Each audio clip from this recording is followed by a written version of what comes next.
Hi అండి అందరికి.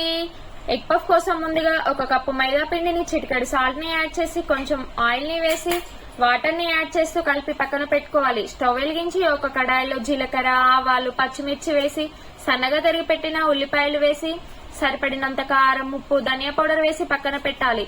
తర్వాత మైదా పిండిని కావలసిన సైజులుగా ఉండలుగా చేసి చపాతీలాగా చేసుకోవాలి.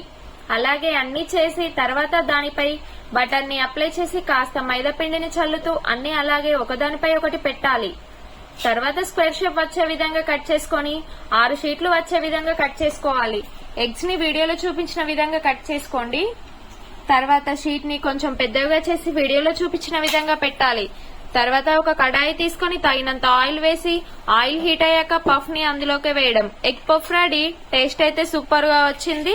ట్రై చేసి కామెంట్ చేయండి. టేస్ట్ ఎలా వచ్చిందో మా పాప చెప్తుంది, చూడండి మీరే. నచ్చితే లైక్ చేసి సబ్స్క్రైబ్ చేయండి. Thank you.